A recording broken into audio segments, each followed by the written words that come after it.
மறைந்த ஜெயலலிதா அவர்களுடைய மறைவுக்கு பிறகு சாஃப்ட் இந்துத்துவா கம்ப்ளீட்டாக எரோடாய் பிஜேபி பக்கம் போயிடுச்சு.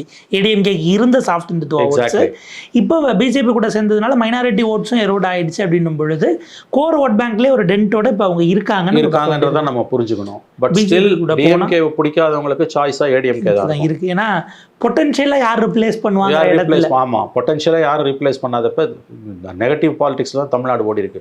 டிஎம்கே வேணுமா வேணாமா, ஏடிஎம்கே வேணுமா வேணாமா, அதெல்லாம் ஆன்டி டிஎம்கே ஓட் பேங்க் தான் தமிழ்நாடு பாலிடிக்ஸோட ஃபல்கரம்.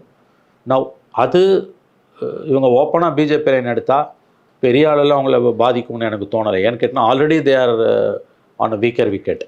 அதுவும் இந்த தடவை போய் பார்த்துட்டு வந்து இருக்கா இல்லையா இருக்குன்னெலாம் பேச ஆரம்பித்து வந்த பிறகு மைனாரிட்டிஸ் இனிமேல் வந்து அவங்க பிஜேபியோட போகாமல் தனியாக நின்னாலும் நம்ப மாட்டாங்க.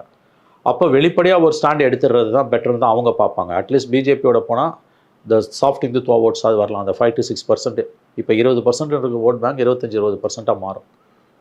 மாறா இவங்க தனியாக நின்னாங்கன்னா 20-15 கூட மாறும். இது எல்லாமே வந்து ஓட் பேங்க் அரித்மேட்டிக்ஸ் தான். அதுவும் டிஎம்கே வந்து every day DMK wants to ensure that ADMK is anti முஸ்லீம்.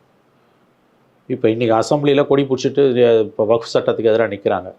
இப்படிலாம் எனக்கு தெரிஞ்ச நான் திமுகவை பார்த்ததில்லை. நாளும் பொழுதும் சென்ட்ரல் கவர்மெண்ட்டை எதிர்த்துக்கிட்டு அது டெல்லி ஆக்ட் அங்கே பார்லிமெண்ட்டில் பாஸ் பண்ணிட்டான், சுப்ரீம் கோர்ட்டுக்கு போங்க, இங்கே ஆர்ப்பாட்டம் பண்ணி என்ன பிரயோஜனம்?